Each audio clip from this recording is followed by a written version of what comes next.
Well, first I'd like to say a solidarity salute to all your members.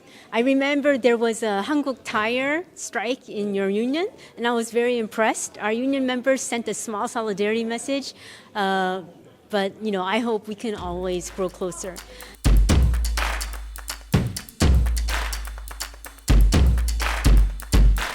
So in Korea, actually, the situation is quite difficult. So Korea lived under a long-term military dictatorship in the 1960s, and then it was only by a general uprising of all the workers and the common people that the dictatorship was pulled down, and we were able to elect the president of Korea.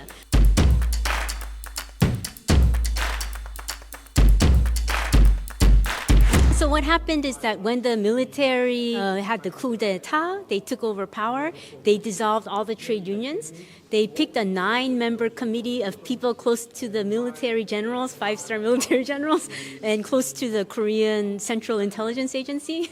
And the 9-member committee remade the trade unions, but they were not chosen by the workers. And they were like the conveyor belt of state control and wage restraint to press down on the workers. But during that time, all of the Korean companies were quite used to the government cracking down on workers, controlling unions or making yellow unions. So there was actually a very big uprising of workers so that the workers' union could be controlled by the workers. So maybe pro-worker trade unionism.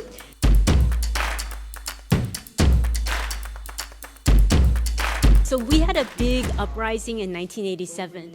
So when we brought down the military dictatorship, workers wanted to have more workers' control in the workplace, more democratic decision-making in the workplace, and it began with taking control of the organization for themselves, so to trade unions for the workers. And in order to build power, they had to grow in their collective ability to organize and their collective ability to act together. So that's how we have the trade union movement today, but it's still quite difficult. That's how our unions were formed, because the workers on the ground, they took back some of the people went on strike until the company agreed for the workers to be able to select their own union leaders, because the company wants to control everything.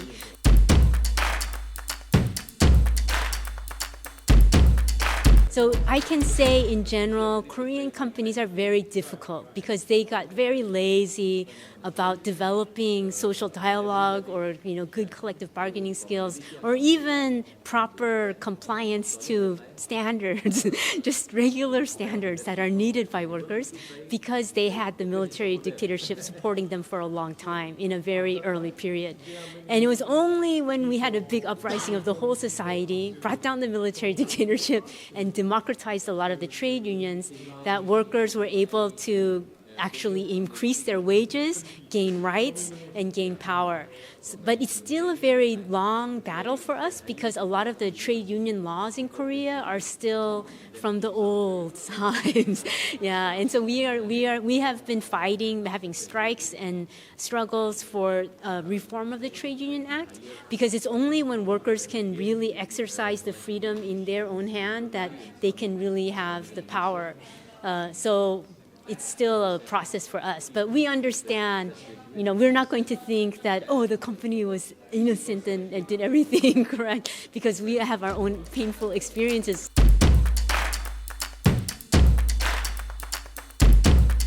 In our experience, one of the difficult things is that the Korean companies also are very organized to try to organize the thoughts and opinions of the workers on the ground.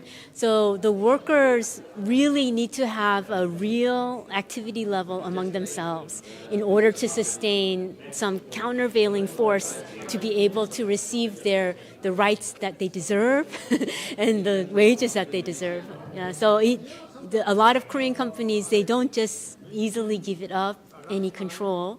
They don't like checks and balances either. So it really requires the workers to have strong organizing activity and a strong unity among themselves on the actual workplace level. Many times the companies will try to press workers and repress workers and get away with as much as they can. So the workers need to be strong and organized and united.